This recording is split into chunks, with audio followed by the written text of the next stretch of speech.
O Contexto Geral entrevista a ex-prefeita de Fortaleza e atual membro do Conselho Fiscal do BNDES, Luiziane Lins.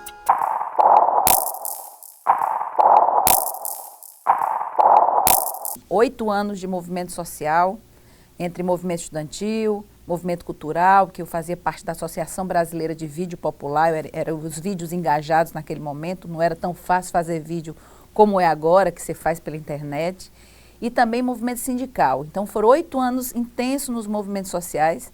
Logo em seguida, muito jovem, ainda com 26 anos, eu fui vereadora, depois fui deputada, então foram 8 anos de parlamento, e depois eu emendei com 8 anos de executivo.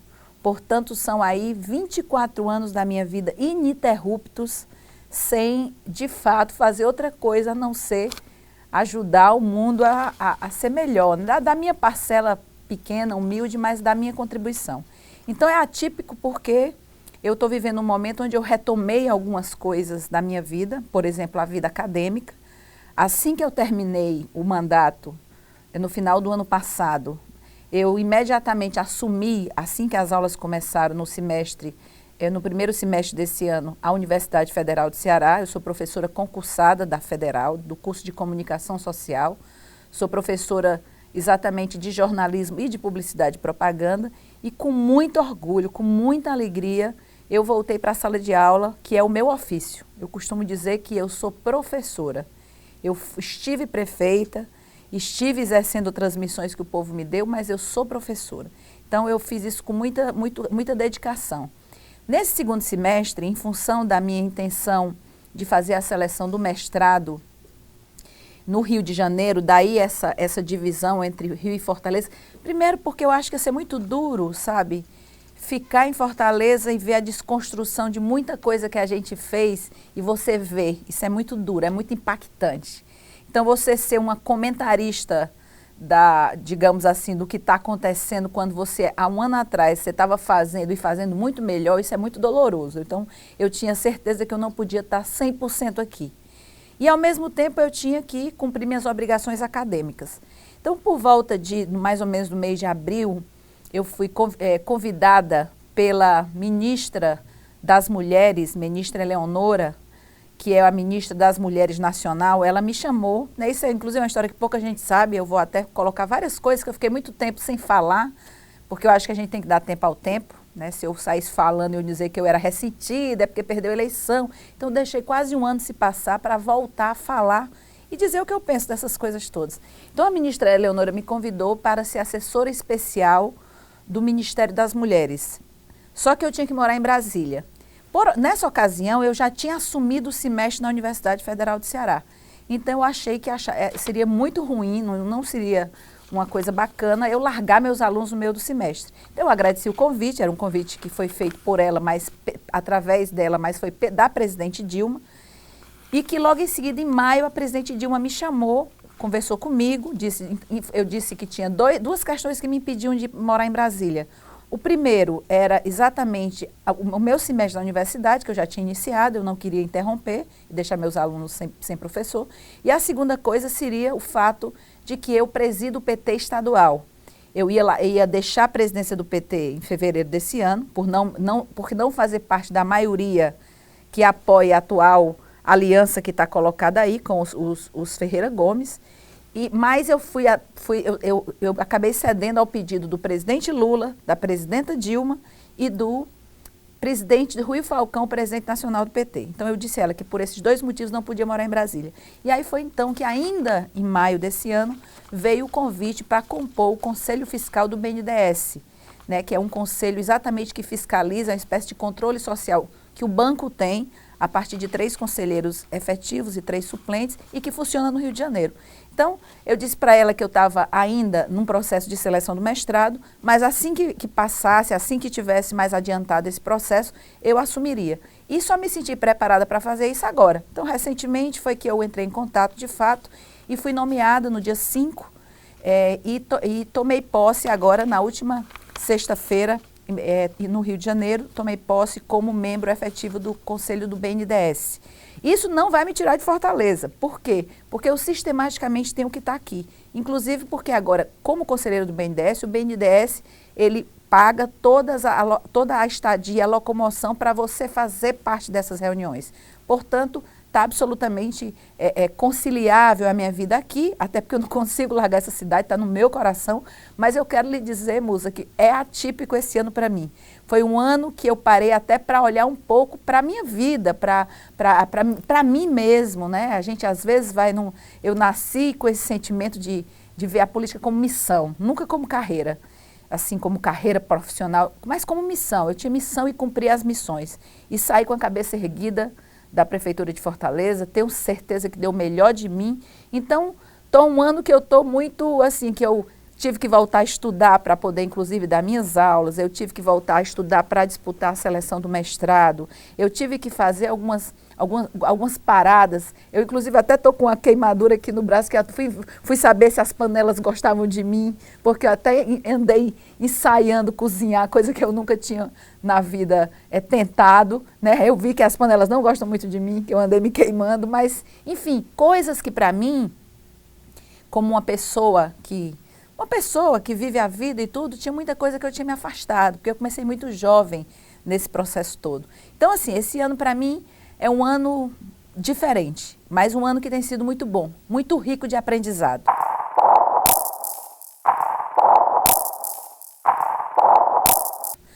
Com relação à questão da política e a relação do PT, você sabe que nós hoje passamos por uma votação de eleição do PED, do processo de eleição direta do PT.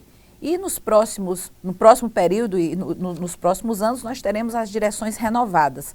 Nós apoiamos o atual vereador Guilherme Sampaio para presidente estadual do PT e apoiamos o Elmano de Freitas para presidente municipal do partido. E com relação a isso também foi movimentado, apesar de tudo, eu não parei esse ano, porque a minha vida política foi muito movimentada.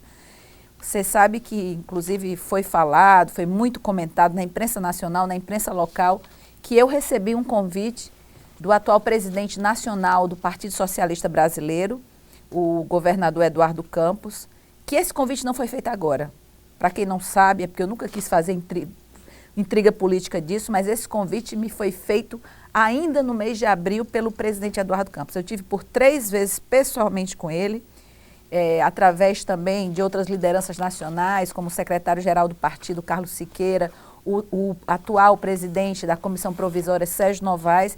Por algumas vezes eles estiveram comigo e colocaram, sabiam do meu desconforto interno dentro do PT, tendo em vista que a maioria quer permanecer na aliança com o atual grupo que está no poder, o grupo dos Ferreira Gomes, e nós defendemos candidatura própria do PT. Então, sabendo desse meu desconforto e esse isolamento interno no partido, eles, por algumas vezes, me colocaram claramente a possibilidade de ir para o Partido Socialista Brasileiro e ser candidata a governadora pelo PSB nas eleições do ano que vem. No que como eu tenho uma história de amor com o PT muito antiga, eu confesso que esse processo de isolamento era muito duro, muito doído, e só existia uma possibilidade de eu sair do PT. E isso eu coloquei de forma muito clara, nunca escondi isso de ninguém, e principalmente de uma pessoa que eu quero muito bem, que é o presidente nacional do PT, que é o Rui Falcão. Eu só sairia do PT se os Ferreira Gomes ingressassem no partido, porque era impossível eu, que construí esse partido, eu estou nesse partido desde os 19 anos, eu poder conviver com a arrogância, com o autoritarismo e com a brincadeira que essas pessoas vivem de brincar de partido. Você sabe que já é o 7º partido, que esse tal de partido aí que eles entraram agora, esse tal de prosa aí, já é o 7º partido que eles ingressaram, enquanto eu estou filiada desde os 19 anos ao Partido dos Trabalhadores. Então, eu achava que aquilo ali seria uma afronta à minha história de vida, de luta, de militância política. Fora isso, eu decidi permanecer no PT, embora nesse processo de isolamento, mas eu tenho dito assim, isolamento interno, mas não é isolamento social, porque eu tenho andado por aí, eu tenho ouvido as pessoas, eu tenho conversado com as pessoas têm tentado de alguma forma ser solidárias nas redes sociais comigo, etc. e tal, e eu vejo que esse pode até ser um processo assim, eu ser minoria hoje interna dentro do partido do ponto de vista da posição, mas socialmente hoje, com certeza, nós não somos minoria social. Hoje tem uma grande parcela da sociedade indignada com o atual governo do estado do Ceará.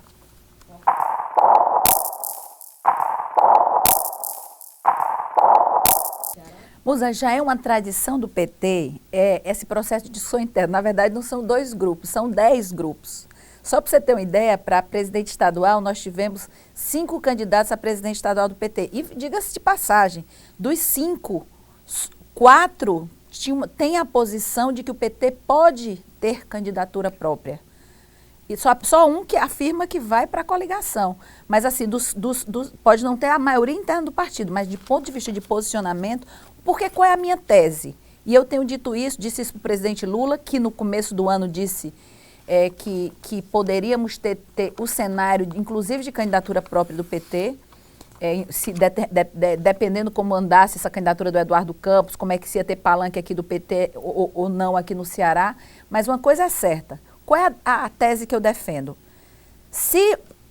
E é inevitável analisar, como eu disse, essa lambança aí que eles fizeram, os Ferreira Gomes, porque eles, hoje eu comentei que eles metamorfeiam no poder. O poder muda e eles mudam junto com o poder, mas estão sempre no poder. Então, como eles fizeram toda essa movimentação a favor, em tese, da candidatura da Dilma, né? Então, assim, claro que há uma pressão nacional de que eles façam parte da nossa aliança. Mas a minha tese é a seguinte, se nós temos o PROS, o dito cujo PROS, que quer ser aliado da presidenta Dilma, então é um aliado nacional. Se a gente tem um PMDB, que é aliado do governo Dilma, inclusive tem o vice-presidente da República, que é o Michel Temer. E aqui nós vamos ter que optar por 2 partidos que são nacionalmente aliados. Por que não o PT não tem legitimidade de lançar sua candidatura própria, ao invés de se dividir nos aliados, e nós vamos nos encontrar no segundo turno. Assim foi a leitura que o então governador Cid Gomes fez quando estava no PSB, ao ponto de nos enfrentar na Prefeitura de Fortaleza. Não rompeu a aliança, mas colocou um candidato contra nós, não rompeu estadualmente a aliança. Então, eu acho que é a coisa mais justa do mundo. E está acontecendo em outros estados. Alguns estados no Brasil está se colocando já a tese que a gente chama de palanque duplo ou triplo. Tipo, no Rio Grande do Sul, devem sair 2 candidatos a governo, todos apoiando a presidenta Dilma, em coligações no estado separadas, porém apoiando a Dilma nacionalmente. No Rio de Janeiro deverá acontecer isso. O Lindbergh Farias é do PT, é candidato a governador e deverá sair um candidato do PMDB, que deverá ser o Pezão, que é o atual vice-governador, que também deverá apoiar a Dilma. Então a Dilma terá o chamado palanque duplo. Por que não aqui no Ceará a gente ter o palanque triplo? Ou seja, você ter 3 candidatos a governador apoiando a presidenta Dilma. Isso só fortalece a candidatura da Dilma, porque você tem o candidato dos Ferreira Gomes, você tem o Eunício Oliveira, que quer ser candidato e tem legitimidade, direito de pleitear ser candidato a governador, e teríamos um candidato ou uma candidata do Partido dos Trabalhadores. E a gente faria o debate político no segundo turno, todo mundo apoiaria a Dilma no primeiro turno, e no segundo turno a gente se encontraria.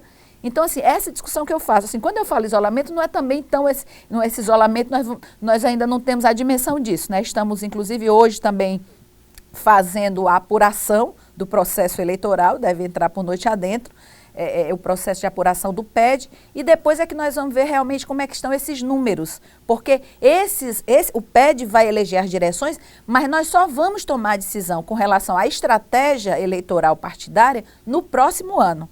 Então, tem muita água que vai rolar pela frente e eu continuo insistindo que eu acho um absurdo o PT, um partido com história de luta, com enraizamento social, com a base social de trabalhadores e trabalhadoras, ter que se submeter a uma legenda recém-criada, duvidosa, que é esse PROS. O PT ser coadjuvante do PROS, eu acho assim uma coisa meio grave. Portanto, eu defendo a tese da candidatura própria do PT para a eleição de 2014 para governo e Senado.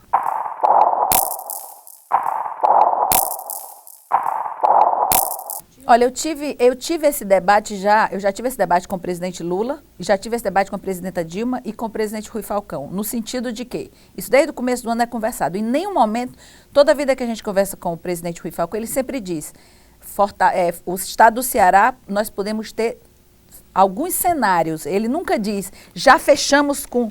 Até porque nós estamos exatamente nessa divisão entre o PMDB e o PROS. O senador Eunício Oliveira afirma que houve um acordo do então governador Cid Gomes para apoiá-lo, para governador, no ano que vem. né? Só que a gente está vendo que, mais uma vez, ele também está sendo vítima dos acordos que não são cumpridos, né? Assim como eu tenho dito, como foi vítima o senador Tasso Gereissati, como foi vítima o doutor Lúcio Alcântara, como eu fui vítima, agora a próxima vítima será o senador Eudício Oliveira, que eu acredito que está aí pleiteando, né, ser candidato ao governo, mas que também não está tendo até o momento apoio dos irmãos Ferreira Gomes, né, assim como ele esperava que tivesse. Então, é um momento preciso, ideal para que o PT enfrente, com coragem e determinação, ser protagonista na eleição de 2014 para a gente reeleger a presidenta Dilma.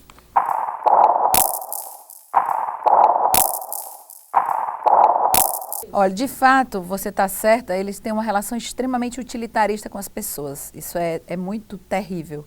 Só que eu confesso que eu mesma fui uma que acreditei no então governador Cid Gomes.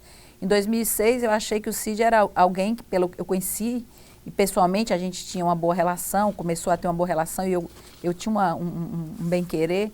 E eu achava que ele podia ser uma renovação na política do Ceará. Porque eu achava que ele poderia trazer ideias novas e tudo. Mas quando ele assume que o Ciro, o irmão mais velho, e um pouco desequilibrado do ponto de vista da política, a gente está vendo todo dia é uma novidade, é um ato de violência, é uma agressividade contra alguém, e que é o líder dele, e ele não contraria, então isso daí me fez realmente já entender que eles não estavam fazendo a coisa certa. E eu acho que o que há de verdade é, você tem cada um mais ou menos, é um jogo que cada um faz mais ou menos um papel. Enquanto você tem lá o Cid que chega junto e se compromete, ou então, aí você tem um outro que diz que não vai ser assim, aí depois diz, não, mas quem manda é fulano e Betano. Fica, na verdade, um jogo, porque eu digo muito isso. Qual foi o cidadão cearense que mais foi governo na história deste Ceará? Se chama Ciro Gomes. Desde 1986, com a eleição do então governador Tasso Gereissati, ele é poder. O governador Gereissati saiu, ele entrou, continuou no poder. Depois veio o doutor Lúcio Alcântara, governador, ele continuou no poder. Depois ele elegeu e reelegeu o irmão e continuou no poder. Ou seja, vai fazer quase 30 anos que muda o poder, muda inclusive os personagens que estão no poder, mas o então ex-governador Ciro Gomes continua no poder. Então, o que eu percebo? Eu percebo, primeiro, uma relação com o poder assim, muito arraigada mesmo, é o poder pelo poder. E o poder exercido de uma forma, para mim, extremamente tacanha, pequena, medíocre, é o sentimento que eu tenho. É assim, uma coisa como se fosse assim, é como se quisesse transformar o nosso estado numa província, como se a gente tivesse voltando ao provincianismo, entendeu? Onde o estado é usado aos interesses de uma minoria. E aí é escândalo para um lado, é escândalo para o outro. Aí você teve a história do avião da sogra, que o Brasil inteiro falou, e foi um vexame para nós cearenses aqui. Depois teve o episódio dos banheiros, denúncia de quantos milhares de cearenses ficaram sem ter um banheiro, a história das cisternas, dos kits sanitários, aliás, e que a gente nunca teve notícia de resolução de que alguém foi punido, etc. e tal. Depois veio aquele escândalo falavam tanto do Réveillon, Musa, que nós gastávamos 5 milhões de reais, colocávamos, o último que eu fiz no ano retrasado, 1,5 milhão de pessoas na Santa Paz de Deus. Gente do Janguru Sul, da Barra do Ceará, da Messejana, do Mudubim, tudo lá em paz, celebrando para o povo, uma festa para o povo. Gastava 5 milhões, falavam mal. O governador gastou 3 milhões de reais para uma festa privada de 2.000 pessoas, com champanhe e caviar, para inaugurar o centro de convenções. Outro vexame que nós passamos, está aí nacionalmente. Depois o episódio dos helicópteros tudo comprado sem licitação, numa rubrica absolutamente que não tinha nada a ver, e por aí vai. Então, assim, o que eu estou... E agora diminuiu, inclusive, o poder de investigação do Ministério Público, que também foi repercussão nacional. Então, assim, o que eu acho é que há, de fato, num determinamento, como eles têm um poder muito forte de cooptação, porque não é brincadeira. Eles têm hoje o governo do estado, o prefeito de Fortaleza, eu dizia muito, se esse prefeito de Fortaleza atual foi eleito, a prefeitura de Fortaleza vai virar uma secretaria do governo do estado. Foi o que aconteceu. Virou. Ele é mandado pelos Ferreira Gomes. O atual prefeito não existe. Ele é um chamado pau-mandado do Ciro, entendeu? Isso aí é uma coisa absurda, eles só ficam usando as pessoas aos interesses dele. O prefeito omisso.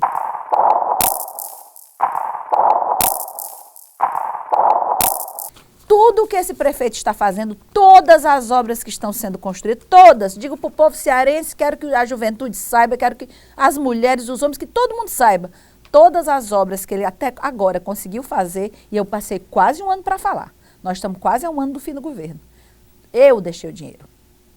Deixei mais de R$500 bilhão de operação de crédito contratada, porque quando eu fui eleita prefeita, eu tinha um rombo hoje que aproximadamente corrigido dava R$400 milhões na prefeitura, deixado pelo prefeito anterior, e zero de dinheiro em caixa para fazer projeto nenhum, zero. O único projeto que tinha, depois eu chamei de Transfor, que chamava Bidfor, ainda estava no Senado, porque qualquer operação de crédito que você vai contratar com financiamento de banco do exterior, tem que passar pelo Senado Federal. E já faziam quase 10 anos que o Bidfor, que depois eu chamei de Transfor, estava no Senado parado. Então, nós conseguimos, é o que passa até hoje. Você está vendo calçada padronizada, processo de drenagem, como aconteceu com a Bezerra de Menezes, com as principais avenidas da cidade. Bezerra de Menezes, a Juvita Feitosa, a Humberto Monte, a Luciano Carneiro, a 13 de Maio, a Antônio Salles, a Padre Valdivino. Se você vê hoje a calçada com rebaixamento, toda a calçada padronizada, processo de drenagem todo modificado, Antônio Salles, tudo isso é o Transfor, que tem 3 fases. Transfor 1, Transfor 2, que eu deixei em curso com dinheiro em caixa, ainda temos já a perspectiva do Transfor 3. Todas essas obras que o povo está vendo, nós começamos, porque o nosso projeto não era de 8 anos, não se muda uma cidade estruturalmente em apenas 8 anos. O que é que nós vamos fazer? Política para os mais pobres. E fazer grandes obras, sim. Porque quando eu fico pensando, Musa, nós reconstruímos o Paço Municipal que estava caindo aos pedaços. Nós tombamos, requalificamos, reconstruímos, devolvemos, e eu voltei com muito orgulho para o centro da cidade. Nós reconstruímos praticamente do chão o estádio Presidente Vargas, o novo PV, que é a coisa mais linda, é o queridinho hoje, que sempre foi o queridinho do fortalezense, do cearense, mas nós fizemos um PV que não deixou a desejar nada a nenhum grande estádio, principalmente nos padrões da FIFA.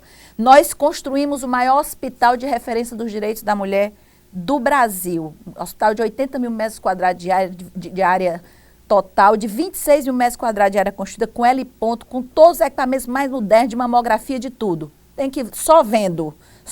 O Hospital da Mulher é um patrimônio. Enquanto todo mundo teve problema com a saúde no Brasil inteiro, nós também tivemos aqui. Mas foi a única administração que terminou e entregou o hospital para o povo, do porte do Hospital da Mulher. Deixei dinheiro para fazer a maior política de juventude já criada nos últimos anos, que são os CUCAs, os Centros Urbanos de Cultura, Arte, Ciência e Esporte, com formação educacional, cultural, formação técnica, formação profissional para a juventude. Né? Deixamos da Barra do Ceará em pleno funcionamento, o do Mudubim à beira de funcionar, faltando pouca coisa para terminar a obra em definitivo, o do São Cristóvão, que é o CUCA da Regional 6, que a gente chama, um é o CUCA Chicanísio, outro é o CUCA Luiz Gonzaga. E deixamos dinheiro para os outros mais 3, porque a perspectiva eram 6. Porque o fácil não é você fazer só a obra, o difícil é arrumar o terreno, arrumar o dinheiro, fazer o projeto, licitar, apartar as empresas que ficam brigando na hora da licitação, que ficam atrasando a obra, para poder as coisas darem certo, e depois fazer a obra. Então, é um projeto que continuou. Além disso, a nova Praia de Iracema, quando eu recebi, Praia de Iracema era um lugar deprimido, um lugar que estava totalmente acabado, a erosão já estava passando do Estoril, a água estava chegando na Rua dos Tabajaras, nós reconstruímos um calçadão de 80 metros quadrados, nós fizemos o chamado Pavilhão Atlântico, nós reconstruímos e tombamos o Estoril como patrimônio da cidade, reconstruímos cada detalhe de Estoril, criamos o Instituto Cultural de Iracema, tudo lá na Praia de Iracema, fizemos um novo calçadão, fizemos o chamado... tem 2 em construção, que é exatamente o pier, aquele pier que a gente chama Pontal de Iracema, que fica no início, no final da Beira-Mar, no começo da nova Praia de Iracema. Requalificamos as estátuas de Iracema que estavam lá, né? Fizemos o Jardim Japonês. Também deixei dinheiro hoje, esse projeto da Beira-Mar que está aí, quem foi que arrumou dinheiro? A prefeita Luiziane. Deixei mais de 200 milhões de reais da CAF para a Nova Beira-Mar. Fiz o projeto e não foi projeto de gabinete que a pessoa chega, tá aqui o meu projeto, não. Foi um concurso nacional de ideias, teve seleção, participação de todos os atores da sociedade civil, do IAB, foi selecionado o projeto, depois as pessoas participaram com mais outras intervenções, então eu fiz o projeto, arrumei o dinheiro, que é o mais difícil, licitei e deixei tudo para começarem as obras e começar agora do mercado do peixe. Também não terminou por aí, não. Dinheiro da urbanização do Morro de Santa Terezinha. Mais de 10 milhões de reais para requalificar todo aquele morro que fica em frente ao Yacht Clube e também, inclusive, com a previsão de um bondinho que vai fazer aquela vista turística. A praça, antiga Praça 31 de Março, 10 milhões de reais que foi deixado para fazer a Praça do Futuro. Projeto nosso, projeto feito, aprovado, licitado e para ser feito. A própria Praia do Futuro, 80 milhões de reais que eu deixei para fazer toda a requalificação urbana da nova Praia do Futuro, com iluminação pública e tudo. E as obras começaram no meu governo. Eu lembro que eu já tinha até passado a eleição e eu estava lá fiscalizando as obras da Praia do Futuro que nós deixamos. Requalificação do passeio público, hoje com rede Wi-Fi, que hoje as pessoas vão lá, as famílias passeiam, etc. e tal. Criamos, Musa, o pré-carnaval. Fortaleza virou a capital do pré-carnaval, não existia isso, carnaval em paz, até o nosso último governo. Esse primeiro ano de governo aí dessa atual administração começou com um assassinato brutal. E eu vou dizer isso aqui porque interessa para você que é jovem, porque a TV União é uma televisão que tem, de fato, uma dedicação importante ao público jovem na sua programação, de dizer que 2 jovens foram brutalmente assassinados no pré-carnaval do bairro Heller esse ano pelo Ronda do Quarteirão. Grave, nós criamos pré-carnaval, o carnaval de alegria, de paz, não tinha confusão em canto nenhum, e pulava-se do centro à periferia e tudo era tranquilo. Esse ano, brutalmente, 2 jovens foram assassinados e eu quero me solidarizar, porque eu soube disso e eu fiquei chocada, começo desse ano, eu digo, que ano que nos espera em Fortaleza e no Ceará. Por fim, criamos o carnaval. Você sabe que também tinha aquela conversa de que o cearense não gostava de carnaval. Se você não gosta de carnaval, venha para cá. Não é mais isso. Fortaleza hoje tem um carnaval consolidado, as pessoas ficam aqui, outras até vêm. E fizemos o Réveillon, que foi uma festa polêmica, que todo mundo falava, etc. Hoje a gente sabe que é fundamental para o turismo na cidade, que gera emprego e renda e fez Fortaleza ser uma das capitais. Aliás, a capital, desde 2006, do segundo ano do meu primeiro governo, com o maior número de empregos de carteira assinada do Nordeste. E fizemos, tenho que dizer, a Vila do Mar, que é no Pirambu, que talvez a obra que impactou mais de 300 mil fortalezenses, à beira da praia mais linda do mundo, e que muita gente nem conhece, mas que hoje para mim é um orgulho olhar para aquilo ali e dizer que aquilo era um monturo de lixo e hoje é um calçadão de mais de 5,5 km de orla marítima, de ciclovia, respeitando os pescadores, inclusive que nós fizemos lá a capatazia dos pescadores, um espaço para eles, respeitando a comunidade, sem querer arrancar as pessoas de lá. Então, assim, isso eu estou falando só de obras.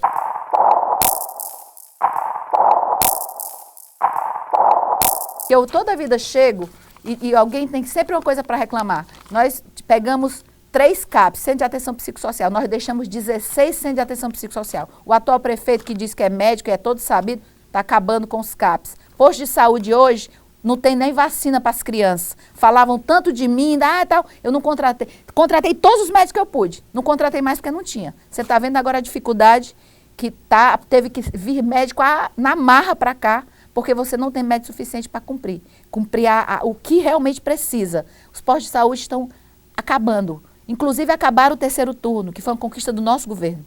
Nós tínhamos aí quase 40 postos de saúde funcionando no 3º turno, dividido por regionais. Acabaram o 3º turno dos postos de saúde. Então, um trabalhador que está trabalhando até 6 horas da tarde, ele chega e não tem mais como ir para um posto de saúde, porque funcionava até 10 horas durante o meu governo. Acabaram os programas que várias senhoras, quando me abordam na rua, reclamam. Acabaram um programa chamado Academia na Comunidade, que era aulas ao ar livre para pessoas, homens e mulheres, com professor de educação física devidamente adequado. Acabaram com o Tai Chi Chuan na praça, que inclusive tinha na Beira-Mar também e tinha espalhado pela cidade toda. Acabaram com o Pedala Fortaleza, que nós tínhamos criado um evento que mensalmente toda a cidade pedalava, inclusive eu sempre fui para os eventos, adorava pedalar junto com o povo, mais de 1000 bicicletas pedalando para a gente que voltar a criar o hábito disso. Então, muitas e muitas e muitas coisas foram feitas pelo nosso governo e é muito duro você ver a desconstrução disso. Mas uma coisa, o Fortaleza pode ter certeza, não tem ainda uma pedra colocada nessa cidade que não tenha sido deixado dinheiro pelo nosso governo. Que eu não me arrependo, porque eu não fiz isso, eu não fiz uma política do meu governo, eu fiz uma política de Estado. Quando a gente faz uma política de Estado, a gente pensa o começo, o meio, o fim e olhar para frente. E eu deixei para o povo. Deixei para o governo A, B, C ou D. Eu deixei para o povo. E lamento que nós vivemos no ano passado, com a eleição do atual prefeito, a eleição mais corrupta da história do Ceará. Eu nunca vi. Eu digo até mesmo no chamada época dos ditos coronéis, que eu era muito jovem, mas eu não me lembro de ter notícia de nunca vi uma afronta como nós vimos no dia da eleição do ano passado, que está fazendo exatamente um ano, onde nós tivemos aquele derrame daquela estrutura que nós vimos no dia da eleição. Eu nunca vi um negócio daquele na minha vida de eleitora, nunca. Nunca vi tanto a roubalheira, compra de voto, corrupção eleitoral. Inclusive tem um processo que até hoje está rolando. Nós estamos pedindo junto ao superior, ao TRE e depois do TRE ao TSE, nós estamos pedindo a cassação do mandato por corrupção eleitoral. É um processo que corre e eu acredito que se a justiça fizer justiça, nós vamos ter o reconhecimento de que foi um processo eleitoral absolutamente manchado, absolutamente fraudado, como nós vimos aqui no dia da eleição do ano passado.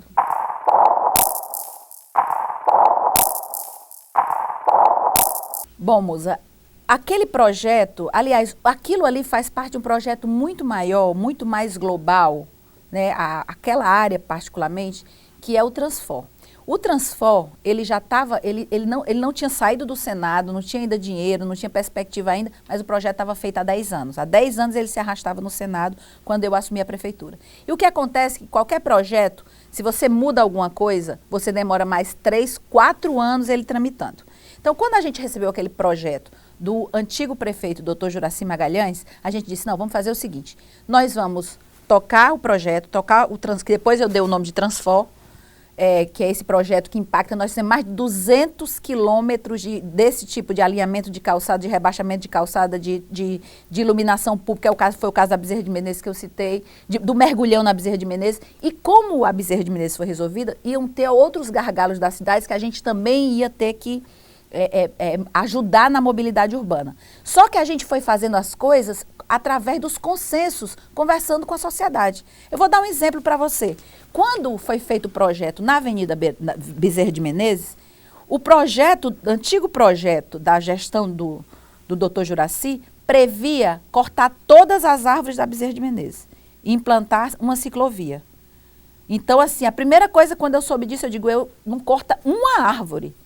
Árvore centenária, mas a gente vai plantar outro lugar. Não, porque simbolicamente para o povo, deixar aquela região pelada de árvores, as árvores centenárias bonitas, não, a ciclovia que tem que desviar das árvores. Aí vamos tentar organizar para a ciclovia desviar das árvores, mas nós precisamos manter as árvores. Então, foi decisão da prefeita. Então, cada momento, a gente ia negociando. Por que essas coisas ficaram para depois? Porque eu dizia, olha, foram 8 anos do meu governo e mais 10 anos anterior do governo do Dr. Juracy.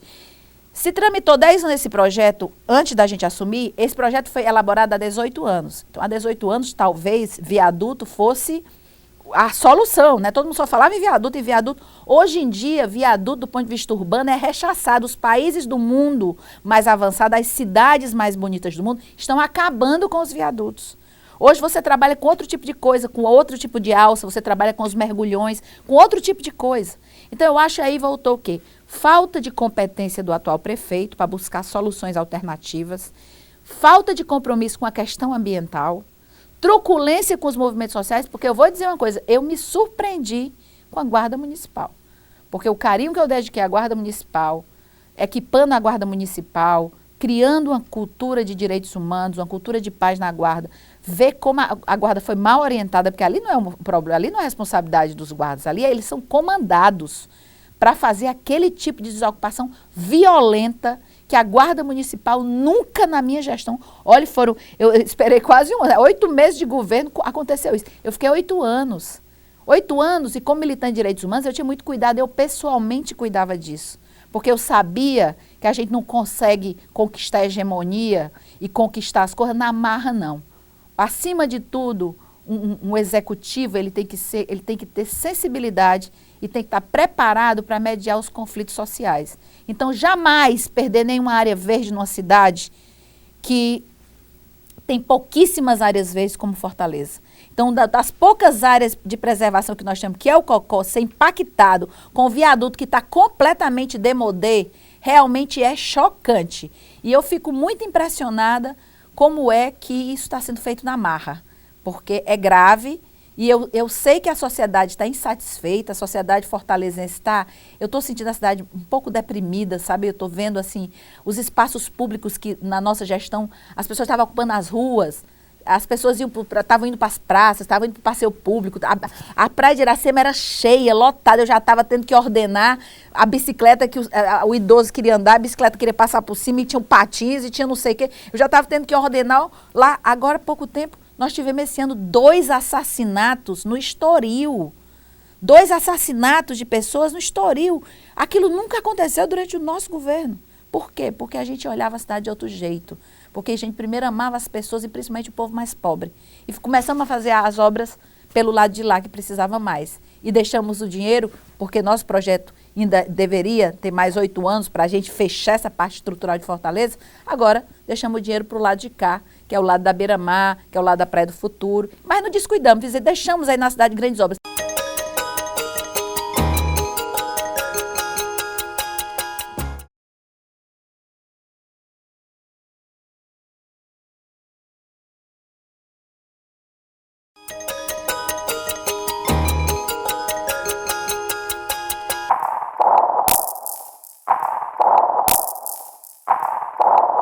A única coisa que esse governo municipal sabe fazer é mudar o nome dos meus projetos. Eles, assim, são craques nisso, que é para dizer que eles estão inventando a roda. Então, eles querem mudar. Por que a gente, por exemplo, nunca... O Cuca, vou dar um exemplo aqui, quando a concepção do Cuca foi minha, porque eu tinha experiência de projeto de juventude de muito tempo. Eu militei nessa área desde menina. Então, o que eu elaborei?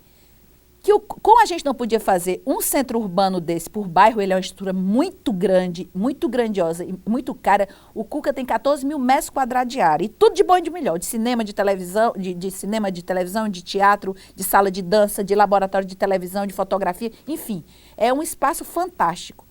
Como você não pode fazer, não tem estrutura nem dinheiro para você fazer um por bairro, uma das coisas que a gente estabeleceu como metodologia é que o Cuca não deveria se chamar pelo nome do bairro onde ele estava sediado. Cuca Barra. Por quê? Primeiro porque tem as galeras de bairros, de outros bairros que não se dão. Então, por exemplo, você chama de Cuca Barra, aí o pessoal do Vila Velha, que tem alguma cisma com o pessoal da Barra, já não se sente parte. Aí o pessoal ali daquela comunidade do Pirambu já fica meio cismado. É da Barra, não é do Pirambu, entendeu? Enfim, as pessoas... Isso é completamente contra a metodologia. O Cuca era da Regional 1. Então, é para todos os bairros da Regional 1 ali, onde você pegar... bairros que pertenciam ali à Regional 1, você pegar o Monte Castelo, você pegar outros bairros dali, Jacarecanga e tudo, e saber que as pessoas daquela região iam se sentir parte do Cuca Che Guevara, que foi o nome que o Lula e que nós demos àquele momento, porque é a cara da juventude, né? A cara da juventude. Tanto coronel, major, general da ditadura militar, é nome de rua, é nome disso, daquilo, aquilo outro. Por que não um ícone da juventude ser homenageado pela sua coragem e bravura por lutar pela América Latina? Aí as pessoas agora chamam de Cuca Barra. Errado, tá errado. Do ponto de vista metodológico, isso é equivocado, isso é ignorância. Como o Cuca do São Cristóvão, que nós demos o nome do Cuca Luiz Gonzaga. Aí agora quer dizer Cuca do São Cristóvão. E a galera da Messejana, entendeu? Que não vai se sentir parte, porque o Cuca é São Cristóvão, não é Messejana, entendeu? Então, tudo foi pensado, não foi por acaso. O Cuca da Regional 5, que inclusive é a minha área, onde eu nasci, no Mudubim, o Cuca da Regional 5 chama Chico Anísio, porque tem tudo a ver o Chico Anísio com aquele pedaço ali da cidade, enfim. Aí agora quer dizer que é o Cuca Mudubim, tudo bem, e o Parque São José, e o Conjunto Esperança, entendeu? E toda aquela região da Regional 5, que é a Grande Portugal e a Grande Lisboa. E o Conjunto Ceará não vão se sentir representados, porque o Cuca é do Mudubim. Então, até nessas pequenas coisas, eu estou me detendo no Cuca especificamente, porque A TV União fala com a juventude, então é importante que a juventude saiba. Então é um erro metodológico, é um erro educativo e é, na minha opinião, ignorância de quem não entende o porquê das coisas. E aí vai querer desconstruir o que eu construí. Mas o Cuca da Barra será eternamente Che Guevara, o Cuca do São Cristóvão, que eles estão chamando, será eternamente o Cuca Gonzagão, que é o Luiz Gonzaga, e o Cuca da Regional 5 será eternamente o Cuca Chico Anísio, porque é assim que deve ser. E é assim que o povo entendeu que deve ser.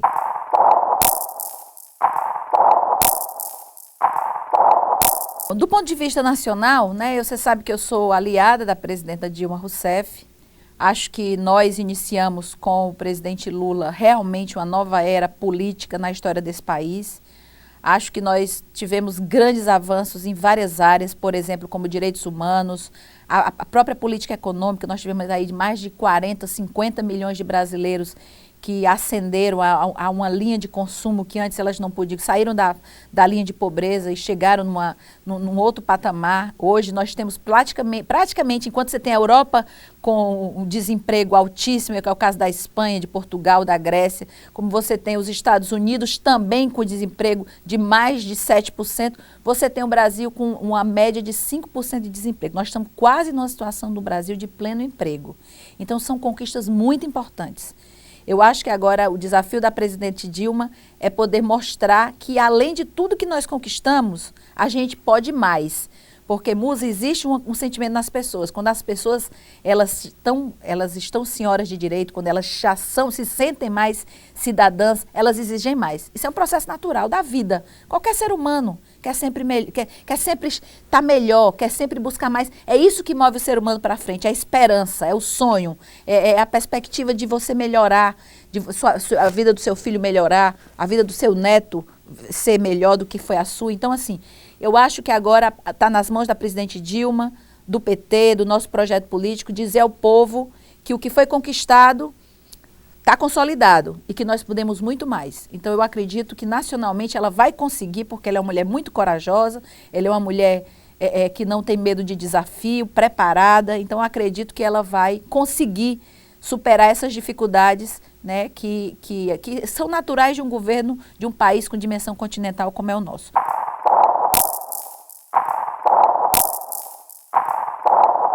Hoje, o governo do atual governador Cid Gomes, eu acho um governo que eu tenho dito assim, eu acho que eles trabalham pouco e são muito extravagantes, é muita extravagância para um país, para um estado miserável como o nosso. Miserável do ponto de vista econômico. Nós vivemos uma das maiores secas da história desse estado. No mesmo momento, nós estamos brigando com o governo por conta de um aquário na praia de Iracema, que a população tem se colocado sistematicamente contra. Nós estamos brigando aí contra uma ponte estaiada que leva nada a lugar nenhum. Nós estamos tentando reverter obras faraônicas que não vão trazer absolutamente nada, a não ser a vaidade vai satisfazer a vaidade de poucos, enquanto o nosso povo está passando muita dificuldade no interior do estado do Ceará por falta d'água, o básico, o mínimo. Então, assim, eu acho, de fato, um governo que perdeu o rumo. Eu tenho dito que eu nunca vi nós cearenses passarmos tanto vexame, com tanta, como eu já falei antes aqui dos problemas, com tantas coisinhas que a gente fica ouvindo todo dia, sabe? Além da corrupção, que aí é uma coisa que a gente vira e mexe, vem escândalo de corrupção, mas além disso uma visão tacanha de ver o Estado, de ver a política, de achar que é dono, que pode fazer e faz de qualquer jeito, e faz na marra e tira o povo do trilho de qualquer jeito, e arranca o povo, e joga no Zé Walter, e bota não sei aonde, faz não sei... Quer dizer, eu acho que é um governo muito... que eu tenho dito assim, é um pouco... É uma mistura de arrogância com incompetência, e com a visão de que assim, quer transformar de novo o Ceará, igual na época do Dom Pedro. O Dom Pedro, depois que chegou no Brasil e tudo mais, não tinham as províncias, né, as capitanias hereditárias. Parece que às vezes estão querendo de novo transformar o nosso Ceará numa capitania hereditária. Então, eu acho isso grave. Isso tem me entristecido muito. Eu tenho ficado muito entristecida com o que eu tenho dito, a mediocridade da política que reina no Ceará hoje. Isso tem me deixado muito triste.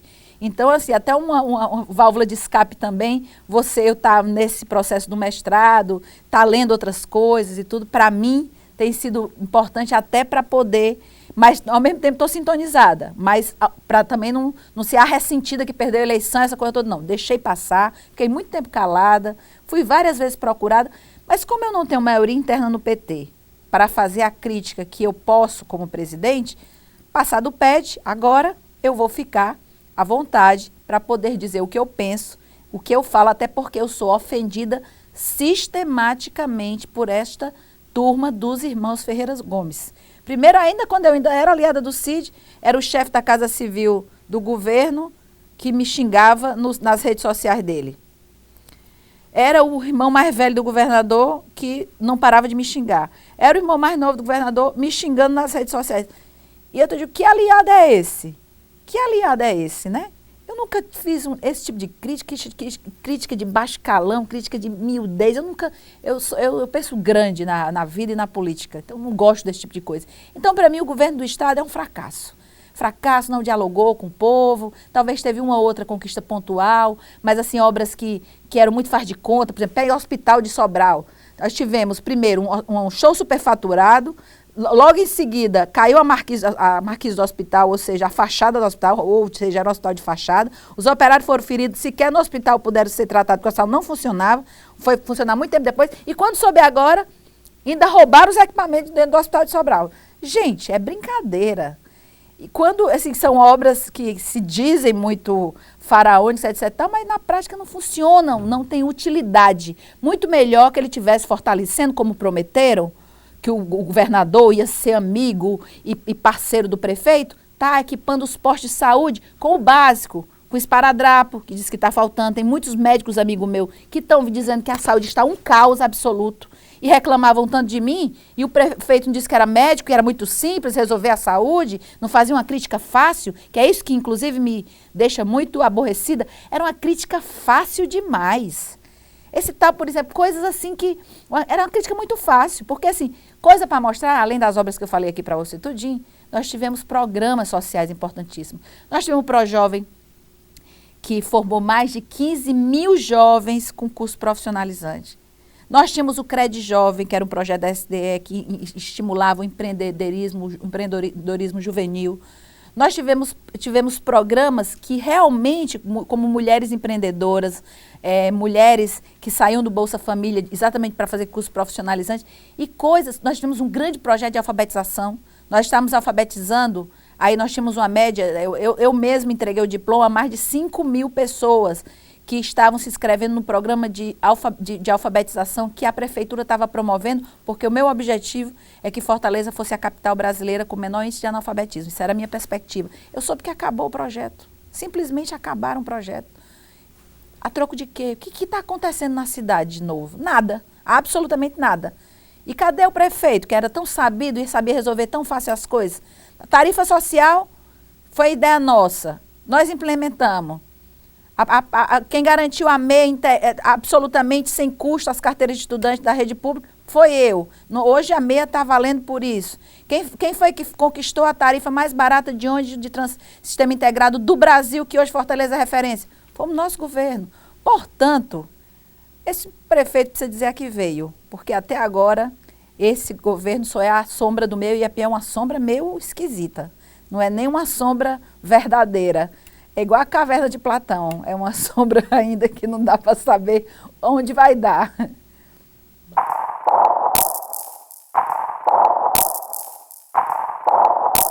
Bom, primeiro, né, exatamente porque hoje nós vamos estar fazendo o balanço do PED, né, vamos ver exatamente como é que foram as votações em todo o interior do estado do Ceará e em Fortaleza. Nós vamos fazer esse debate logo em seguida. O próximo presidente deverá assumir no dia 10 de dezembro a presidência do partido aqui no estado, e nós vamos, a partir daí, abrir um grande processo de discussão. E eu vou insistir na tese de que o PT pode ter legitimidade, não vai brigar com ninguém, não vai romper aliança, simplesmente tem o direito de ter candidatura própria para governo do estado, assim como outros partidos também têm o mesmo direito e têm a mesma opção de fazer isso. Então, Então, é isso que eu penso. E com relação a mim, eu fico pensando o seguinte, eu não sei se nesse momento, verdadeiramente, eu estou num momento de decisão política e, na verdade, decisão pessoal da minha vida profissional, da minha vida acadêmica, do mestrado que eu preciso fazer, uma dívida que eu tenho comigo. Eu iniciei um mestrado na Universidade Federal do Ceará, filosofia contemporânea, né, e acabou que em função do governo, das minhas atividades, eu tive que deixar. Então, assim, eu preciso, para a minha vida acadêmica, resolver essa questão. Eu gosto de estudar, mas, ao mesmo tempo, fica aquele sentimento de responsabilidade com relação ao povo. Então, eu digo sempre o seguinte, Musa, eu posso ser desde candidata a nada, ser simplesmente cabo eleitoral de quem eu achar que merece ser eleito, ou ser candidata a tudo. Posso ser candidata a governadora, se assim o presidente Lula achar que seja importante, me disponho a isso, né? Candidata ao Senado, ou candidata a deputada federal, enfim. Ou simplesmente ser candidata a isso. Para mim não é o fim do mundo. Eu não vejo a política como carreira, eu vejo a política como missão, né? Como eu disse anteriormente, eu sou professora, eu tenho as minhas tarefas, eu tenho os meus objetivos de vida como pessoa. E, então, assim, é um momento de definição também pessoal, de analisar se eu quero permanecer na esfera da política ou não. Porque, assim, muito ruim a gente estar vendo esse processo de criminalização da política, onde ficam jogando assim como se todo mundo fosse igual, sabe? E eu acho que isso é muito ruim para a juventude achar que não tem perspectiva, que todo mundo é igual, que a política é um eterno teatro e tudo. Tem que acabar isso. E eu nunca fiz parte dessa política, talvez por isso que muita gente não gostava e outros falavam mal de mim, e outros acabavam se enganando e tudo. Mas uma das minhas principais características que é um defeito, é uma qualidade, mas é a franqueza, a autenticidade. Pode até não gostar de mim, mas você sabe exatamente quem eu sou. Isso é que eu acho que é importante. Eu acho que a política precisa disso. Porque mais do que discurso, blá, blá, blá e conversa, o que essa juventude, o que o povo está precisando é de exemplo. É isso que nós estamos precisando. Então, eu fico muito à vontade para tomar decisão se eu continuo na esfera pública da política, eu chamo isso o quê? Ser candidata a alguma coisa no próximo ano, ou simplesmente achar que é o momento também de eu contribuir de outra forma, talvez na academia, né? Talvez aí ajudando, né? Voltando para a universidade, ajudando nas pesquisas com os alunos. Eu adoro dar aula, adoro os meus alunos, eu tive alunos maravilhosos nesse semestre que eu voltei para a UFC, e voltei com muita satisfação, assim. Parecia que eu estava inaugurando de novo, vivendo um momento novo na minha vida, né? Voltar para a universidade praticamente 10 anos depois, foi uma experiência muito, muito bacana. Então, assim, tô aí para a vida. Na verdade, eu tô aí para a vida. Eu nunca fiz projeto de muito tempo de para frente na vida. Sempre aprendi a pensar a curto prazo. Então, tô aí para qualquer coisa, mas tô na luta. Tô defendendo o que o povo precisar de mim, seja em que momento for, eu estarei pronta para ajudar. Como missão, nunca como oportunidade, aquela coisa da circunstância, da conveniência, não. Isso aí não faz parte de mim, não faz parte da minha pessoa.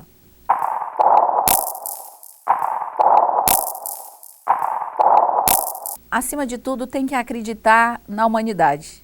A gente às vezes cai, aí tem que levantar. A gente às vezes se decepciona, mas tem que olhar para frente. A gente não pode deixar que essas forças negativas, essas pessoas que não têm muito a acrescentar e que não têm espírito público nenhum, essas pessoas estejam no poder.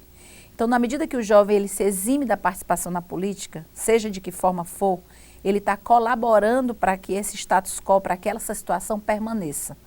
Então, a melhor coisa do mundo é a juventude atuante. Então, eu prefiro muito mais os jovens no meio da rua, fazendo história, do que o jovem quieto em casa, esperando o tempo passar. Então, eu acho que é fundamental isso. Segundo, de entender que existem políticos e políticos. Existem pessoas que estão envolvidas na política por missão, por ideologia, por crença. Existem aqueles que vão para a política para se dar bem. Esses daí que são a minoria, esses aí precisam ser rechaçados. Mas eles nós não podemos equiparar todo mundo e dizer que todo mundo é igual.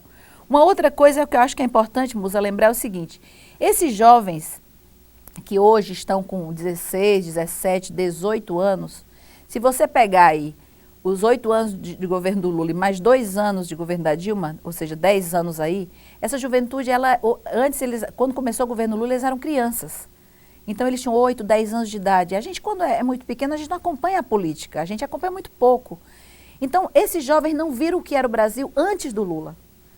Então, eles querem o Brasil melhor. Então, é muito importante, eu costumo dizer, até porque sou professora de fotografia, eu costumo dizer o seguinte, é preciso só que essa juventude entenda que nós não estamos começando agora. Tem muita gente que lutou lá atrás para a gente chegar onde a gente chegou no Brasil.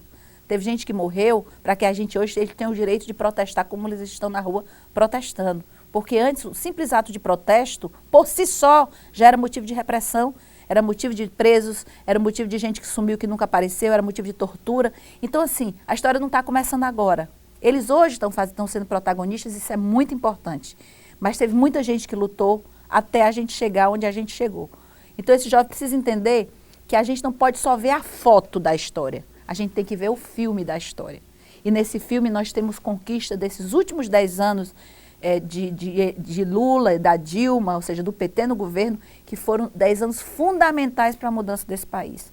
E quando esses jovens chegam agora, já homens e mulheres, já adultos, né, jovens que já têm hoje o direito, inclusive, de votar, eles veem um Brasil muito melhor do Brasil que eles, quando crianças, eles não viram, mas como eles estão no momento é natural da juventude a rebeldia, é natural da juventude querer. Eu fui para a rua também, querer mais. Então, sob esse ponto de vista, eu acho absolutamente saudável que esses jovens comecem a entender que a força está entre nós, está entre o povo.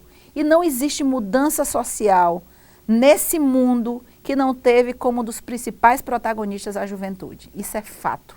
E eu acredito na juventude, eu venho desse movimento de juventude, né? E acho que é importantíssimo, desde que tenham objetivos, pauta definida, que não seja uma brincadeira.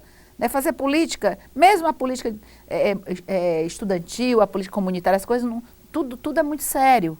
Né? Você pode fazer com alegria, com prazer, com amor, mas é sério. Você tem que ter objetivo, você tem que ter foco. Você precisa saber o que você quer e como você chega lá. Né? Então, o que eu queria dizer para essa juventude toda é que esse movimento das ruas, ele foi um movimento que eu achei que foi muito importante para o Brasil. Uma coisa era o Brasil até esse movimento, o Brasil hoje. Eu acho que as próprias autoridades correram atrás, como você muito colocou, de muitas coisas que estavam atrasadas na história do país. Isso deu uma acelerada. Então, acho que o povo tem que estar atento. Né? Agora, temos que entender que essas mudanças, elas vão acontecer no decorrer da história. Não é da noite para o dia, né? E também não é a manifestação pela manifestação, que é onde cada um vai só com a sua própria pauta, né? Cada um vai com sua própria pauta, ou seja, tem 100, 200 pautas e, na final de contas, então você precisa apenas organizar. Quanto mais o povo estiver organizado, mais o povo vai definir a história desse país. Então, eu posso dizer é isso, né? Uma juventude linda, uma juventude que tem mais que fazer história, e eu quero fazer parte, quero ver, né? Ter testemunho ocular e fazer parte de forma efetiva dessa história, porque também eu comecei muito jovem, né? Eu já estou aqui com 24 anos de história, de luta ininterrupta, então, assim, é muito tempo, e eu só vibro. Eu acredito que a gente tem que é cada um de nós que determina que o mundo mude.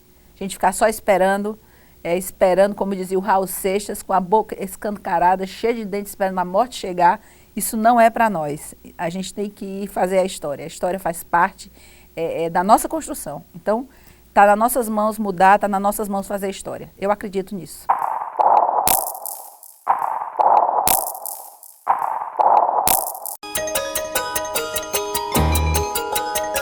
O Contexto Geral entrevistou a ex-prefeita de Fortaleza e atual membro do Conselho Fiscal do BNDES, Luiziane